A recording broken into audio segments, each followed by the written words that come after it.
exploration. I really thought this was interesting. And the intellectual dark web is a really good example of this, which you are a main pillar of, in my opinion.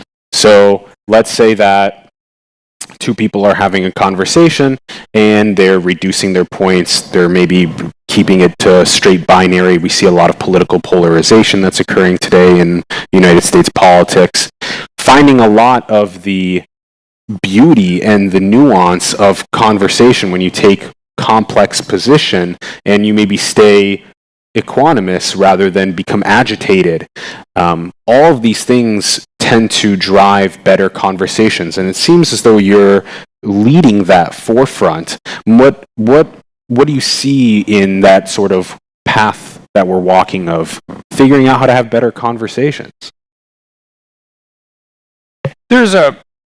I write about this a fair bit in 12 Rules for Life. There's a chapter, I think it's chapter 9, I think that's right. Assume that the person that you're listening to knows something you don't. It's kind of a derivation of some things that I learned from Carl Rogers, who was a great clinician, great 20th century clinician. His star sort of rose during the 1960s. He was a humanist. He was a Christian missionary when he was a kid, but he dropped that and he became a leading light in humanistic psychology. And he was really interested in the preconditions for therapeutic conversation.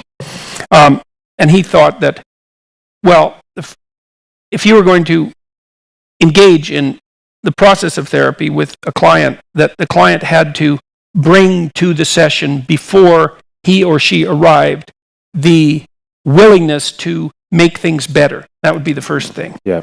Right? So that, and I've done therapy that was court mandated. It's like, I wouldn't recommend that. That just doesn't work very well. Because you can't force someone to be better. They have to kind of come already thinking that there's a bunch of things they don't know and that their life could be better than it already is. And that's a good position to take when you're engaging in a conversation with someone. It's like, look, if you already know enough, more power to you, man. But if you're suffering more than you think is necessary, which is like highly probable, or more than you think is desirable, which basically means if you're suffering more than you think is desirable, that means that you're way more ignorant than you need to be. Right? That's what it means, because maybe you have an illness, you don't know how to cure it. Yeah. Maybe you're having a fight with someone, you don't know how to get out of it.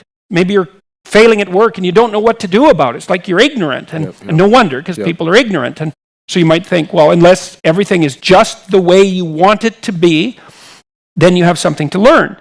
And then you think, well, maybe the person you're talking to, no matter how uncomfortable you are with their opinions and how bent out of shape you think they are, maybe even how bent out of shape they actually are, there's always the possibility that if you actually engaged in a conversation, you asked them questions and you tried to figure out what they thought, that you'd come away with one crumb of knowledge more than you had when you went into the conversation. And like conversations like that are a lot more interesting.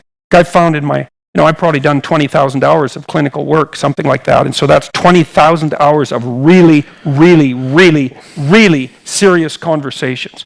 And they're almost always interesting beyond belief. And like I've had clients that, I told you already, that sort of spanned the entire spectrum, from people who were so impaired cognitively and behaviorally that, well, they were utterly unemployable by any reasonable standards, to people who were unbelievably high functioning. And I found working with all of them, if I'm in the zone properly, it's ridiculously fascinating. Yeah. Because people are ridiculously interesting. And so, and everyone has their own characteristic experience that's actually unique. And so if you have a real conversation with someone and they tell you what's unique about their experience, the probability that you can learn something from that is, it's certain that you can. My low IQ clients, God, they taught me so much. It's just, they taught me how difficult things were first, because to see someone struggle with a task that the typical person can do without even thinking sheds light on exactly how amazing it is that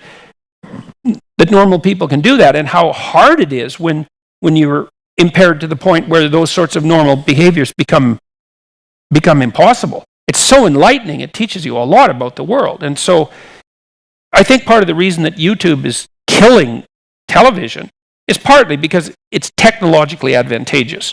I mean, make no mistake about it. There's nothing that TV can do that YouTube can't do.